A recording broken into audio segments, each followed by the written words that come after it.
All right, that's technology is slow, but it typically says the good stuff. So for those of We're you live. on, what's that? We're live. Yeah, yeah, it looks like it. So those of you who are watching this from my YouTube channel, welcome. Of course, this is Conversations with Mitch Gray, and my name is Dr. Keith McNally. I almost forgot what my name was. And so, as you know, Mitch and I are trying to do some weekly thoughts on mental health and specifically around men's mental health. And typically we alternate weeks in terms of who gets to focus. And so today the focus is on me. So Mitch, how are you doing? And it's always good to see you. What's going on? Yeah, good to see you, Keith. Yeah, doing all right, man. Life is life, and it comes with its ups and downs, and we just take them as they come, and that's kind of where we are. So today we're going to talk about something really interesting, and it's something that I would dare to say most people fear. I would dare to say most people don't participate in what we're going to talk about today, even though they know they probably should. Okay. I've had I'm going to say the good fortune. I don't know if it's a good fortune or not, but I've had the good fortune. It's been very beneficial. Uh, so we're going to talk about therapy today. And I've had the good fortune of having thousands of hours of Well, wait a second. therapy On which side over of the the years. conversation? Because Yeah, you both. Yeah, said, both. okay, As a life coach, I've given thousands of hours of therapy, but as a participant, I've been the recipient of many, many, many, many hours of therapy. Before we jump into you, I don't know if we've talked about this on this conversation or not, but for people that don't know, last June, a year ago to today, this time of the year, I was actually at a full immersion healing center for my mental emotional health, and it was 8 to 10 hours of therapy every day for 30 days, and so just that alone, I had hundreds and hundreds of hours of therapy. But I've had therapy outside of that for many years. But we're talking about you today because you have stepped into this therapeutic journey for the first time in your life, I think. And as a so participant receiver, yeah, absolutely. yeah, because you were a social worker for a while and Hmm. some other things. And so you're kind of, we've had a little bit of a common path that we've been in situations to help a lot of people. But, I do think, Keith, I think a lot of people fear therapy. I think, I will also say, I think a lot of people don't go because they can't afford it, which is asinine in my mind. Not that people can't afford it, but that we don't offer therapy or any type of assistance to help people's health for free in America. Those of you watching outside the country, you may have other situations in your country, but I think a lot of people don't take therapy because they can't afford it. It can be very expensive. But you're stepping into this path because you needed it. And so the first question I want to ask you, because I want to begin identifying viewers and listeners some of the pain points. You're at a time in your life that you definitely needed it, you desired it, you wanted it, you kind of knew that you had to start stepping into therapy. But what took you so long? That's my first question. What were some of the stigmas for you that maybe kept you from taking advantage of these services, a decade ago, 2 decades ago, 3 decades ago, when served in the military? Maybe, some of that proactivity may or may not have helped. We don't know. But what were the stigmas that kept you from participating before now? So one, that very thing, and so the first thing that pops into my mind, and so give context to the conversation, I'm a U.S. Marine combat veteran. I did serve in the late 80s, early 90s, 1980s, 90s, to give context, in Operation Just Cause. So we actually deployed into Panama under Operation Just Cause, and I was part of a mortar platoon that kind of was part of that whole endeavor, that operation. Because of such, I had incurred what we typically know under post-traumatic stress. And so under combat situations, the mind plays tricks on us, and specifically me, that after, coming back, to, America, and then after I've left the Marine Corps, suffered series of problems including suicide ideation, but very specifically around nightmares and trauma incidences in my current day of life, in my day-to-day life that really brings back things associated with, near death, being shot at, being in a combat situation and such as that. And so one of the things that, military personnel, especially veterans, have to deal with is the stigma of being weak. And so Mm. one that's always part of it, it's part of the community.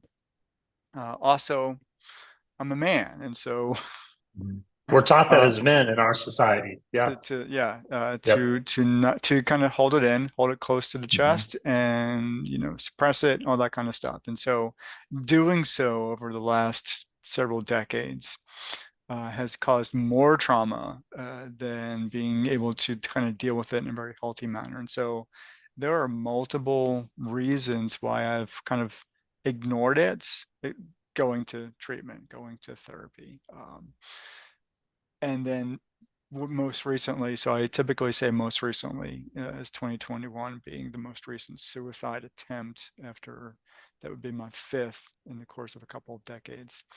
But this month, at the time of this live show, and of course the recording, June 2022, that certain symptoms have resurfaced. And so caused me to be afraid, and having a 14-year-old daughter, and not wanting to traumatize her in any specific way, I figured the best way not to do that is to provide me a way of becoming healthy. So that's kind of the starting point of this conversation. What, before you began therapy sessions, what was your assumption would take place? Because I think what we do is we make all the stuff up in our mind. I don't think I know. We make all this stuff up in our mind, and the scenarios we make up in our mind are rarely the scenarios that play out. And so I believe that feeds a lot of the fear. Well, if I go to therapy, it's going to be, someone just drudging up all this bad stuff and it's going to be terrible. And I'm just going to have to constantly talk about all the bad stuff or whatever. Vulnerability is scary for all of us. Mm. And it does take a sense of vulnerability to be successful at participating in therapy. So for you, what were some of the scenarios that maybe you made up in your mind of maybe why therapy was scary or why it wouldn't work or why it wasn't for you? You know, one of the first things that pop into my head is that, okay, I'm going to be stigmatized as being crazy, right? So that may easily be something that I now have to deal with. And now that this is on live show, I may now actually have to deal with that stigmatization, that stigma of saying, oh, Dr. Bernali's got some issues going on. So with that, being vulnerable then maybe can ruin my professional persona, maybe That's a fear. That's a fear that you're saying. yeah, absolutely. Yeah, Because sure. I still come to I still show up to the table, but Mhm. I show up most times as Dr. Keith McNally, somebody who's in Mhm. control, manages life well, and things of that. And now, oh, well, there may now be at times where even if I say something awkward or not quite right, oh, that's like the symptomology of this. And it may not even be any of that. I just might screw up my words, which I do quite often at times. But the real biggest fear actually is hospitalization. And so hospitalization is always kind of, this thing that I think, because a long time ago, and even in Batman movie, going to it's Mhm. called an asylum. Yeah, yeah, If you yeah, go to if you watch any of these, ghost hunting things or, movies, there was a time where it was called the, insane asylum or the asylum, yeah, what a stigma what that is. And so yeah.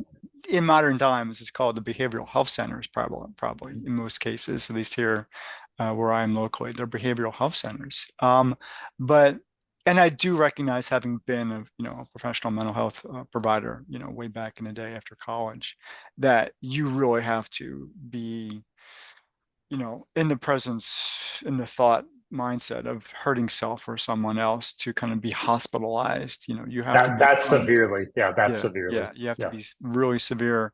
That because there is both voluntary and involuntary. You could be Mhm. placed into a behavioral health center involuntarily. That means somebody's going to put you in cuffs, take you there.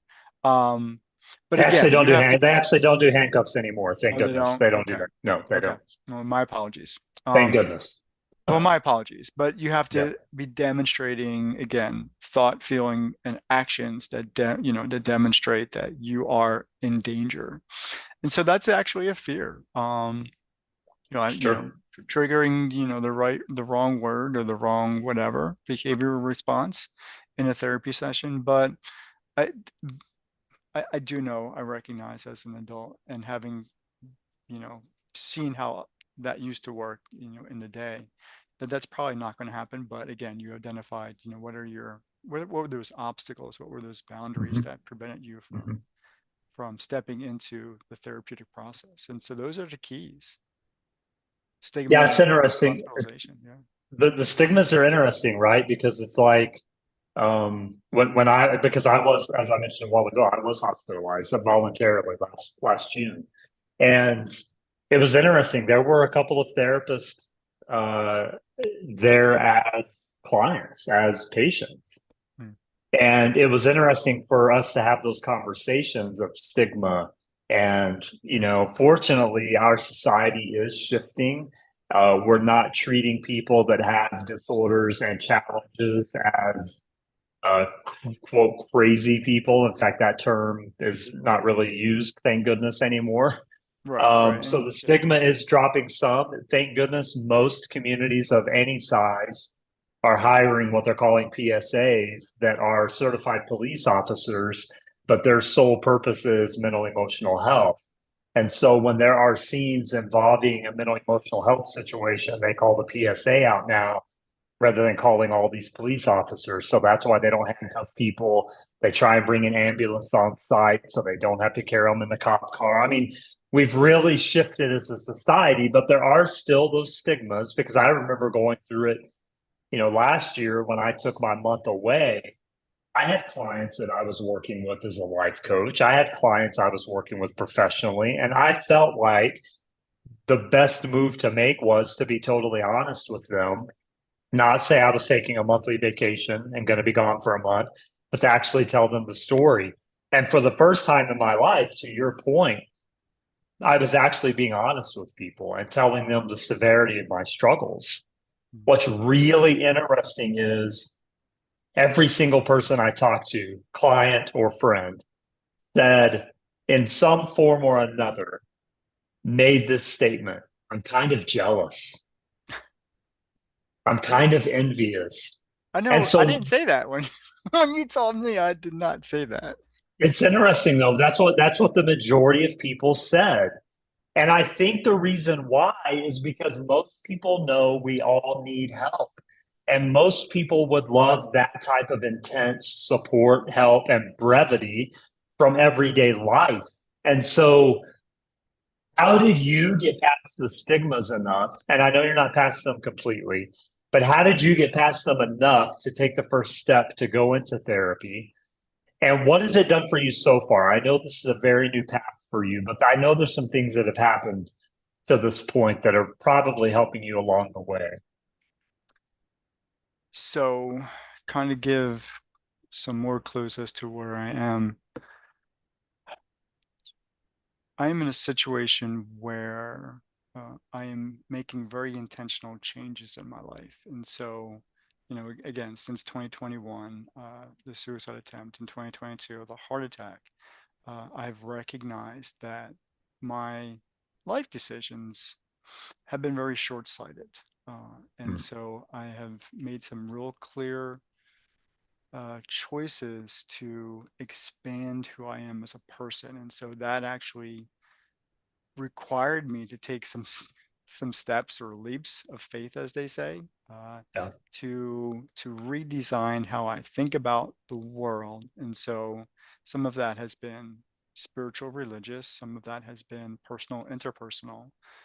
Some of that has been altruistic in terms of who I am as a person. What am I doing here in this life? And what do I want to accomplish with it? And so all of these things um, were kind of all the variables in life that were my new path. But yet, in all of that, there is this cyclical pattern of problems that, when triggered, result in challenges. And I'm trying to use my Right. words really carefully because this is a live Sure. show and this is also being recorded, that tell me I need to do some additional work, and that work will require a professional. So my contact has been, I now have a therapist. That therapist is trained in trauma requirement because of my PTSD, and also trained in neuro-linguistic programming, excuse me, NLP, which I am familiar with because I've had conversations around them in all of my podcasts. Hmm. But now I'm really curious as to how that treatment, that process is going to work. Um, and part of this all is because I really wanted to be a model for other veterans because you mentioned, we're talking as men here, and then there's a whole sub community of men veterans, service member Sure. veterans who face these challenges, but because of the stigma and the stigma associated with the military, Hmm. that Hmm. Hmm. strength, even as a facade, is a requirement. Maybe, just maybe, I could change. I could be that model and change the conversation in the veteran community to talk about the strength of vulnerability, the strength of Yeah. needing help, the strength of asking for help, and the strength Yeah. associated with going through the work. So that's kind of the answer to your question. There, my whole motto is changing the conversation. And so if I can do it, I'm hoping that I can be the model for others to do it as well. Yeah. Love that. What are you looking forward to about therapy? I ain't looking forward to So, a damn thing. so it's in 6 weeks when we come back and have another follow-up conversation. What are you hoping that conversation looks like? 6 weeks. Yeah. Where are you going to be for 6 weeks? Oh, we're not going No, to do. we'll still be having, but I mean, we come back to this conversation and follow up specifically in 6 weeks. What are you Um, hoping that? let's just say like a month down the road, and so we kind of do a follow up every month. So I really would like to know how that neuro, so to kind of give context, if you can, maybe you can do this better than I can. Can you give some context to what neuro-linguistic program, or NLP, um, at a very high, 50,000 foot view, as you typically do? What is that? Well, why don't you give it since your therapist just gave it to you? Well, I don't know. That's the whole point. And so so basically what I'm understanding is we're redesigning neural pathways in the brain Correct. to Yep. restructure how the body, and not just, Yeah. because thoughts are very abstract. We can't touch a thought, but we could see the electrical stimulus transferring Mhm. through the brain, the actual, Mhm. this organ up here actually works. And so if we're redesigning how we think, it actually does something physically in the brain. And that's kind of what we want to do, is we want to restructure how I respond to stimulus and triggers, in a different way, in a more Which is directly intentional way. tied to behaviors. Yeah, Behaviors can actually rewire. So the idea is the most elementary idea is neurons that fire together wire together. And through behavior and new thought patterns, you can actually restructure the neurons that are firing together which is so what that they is come together. yeah, Yeah. we want to restructure thoughts and Yes. behavioral patterns so that they're not harmful. Um, Correct. Or there's or so that when harmful thoughts do come, there's a different response Yeah. pattern than previous because those thoughts are still going to occur Mhm. at some level because it's just how thoughts work. but our response, because of new neural pathways and behavioral changes, our response to those thoughts can be very different. Yeah. Hmm.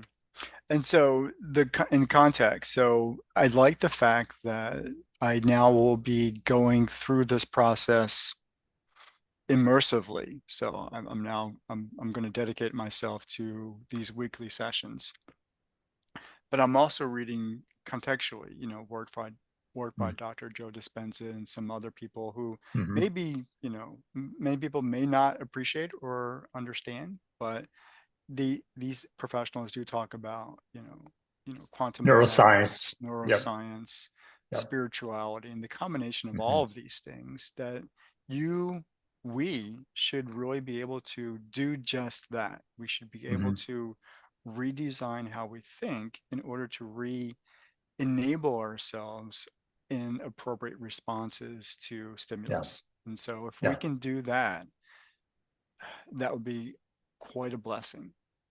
Yeah. Well, thanks for taking the journey, my friend, and welcome to the world of therapy on the patient side of it. And I'm proud of you sincerely. And anyone else out there watching or listening, hopefully, us talking about some of these stigmas and fears through this series, that's exactly why we're doing this series, is because we're being very vulnerable and talking about things that maybe we haven't talked about in the past or other people aren't talking about. I think that's the key to changing the conversation is vulnerability. But there has to be some permission given there. And so I just want to say before we end the show, if you are listening or watching and you need some guidance on who to reach out to, first of all, Google is a great resource for finding therapists in your area. But if you just need support, please reach out to either one of us, comment on the YouTube page, and we'll do the best we can to support you within our means and to hopefully put you on the right path. So, Keith, any closing comments before we sign off today? So let's give some context to that as well. And so one of the new benefits, I guess, of our virtual world is that therapy can be done over a Online, Zoom on just a like we're Zoom doing right call. now. Yeah. Yep. Yep. And so even the stigma of getting into your car and having people see you walk into a clinic is You don't have virtually, to do that. tongue in cheek, gone. Yeah. So yeah, my weekly sessions are right here on Zoom. And so that's kind of unique. Um, my my particular provider is Ethos Care. And so if anybody is, who has insurance or whatever, look up Ethos Care on Google. And I also am familiar with BetterHelp.com as well. BetterHelp And is a so good one. there are And there I are will providers add, out. there are a lot of states. I know I live in a state that have passed bills fairly recently where their governments are covering a lot of mental health um, situations. And so check to see if your state might be one of those. It's possible you could get some form of therapy for free. Mhm. And there's always I think the number is it 811? I don't remember what we may have to put that in the show notes, but there is a number that you can call if you need something extremely, extremely serious Well, the crisis regarding hotline is 988. is So it you, is it it's 988? There you 988. go. Yeah, 988. Yeah. you would use your cell phone and contact at There you 988 go. for Yeah. emergencies. So if you're in dire need, or of course 911. Yep. So Or you know someone who is. Yes. yeah, absolutely. And so Good. and my care with Ethos Care may change as I become more invested with the Veterans Administration because I am a U.S. Marine veteran, as I said earlier. So either way, I'm still going to make the investment into becoming better. And so Good. that journey, Mitch, has just begun. We'll be here along the way. Thanks for watching and listening, friends. Hope you have a great day and we'll talk to you soon. Thank you.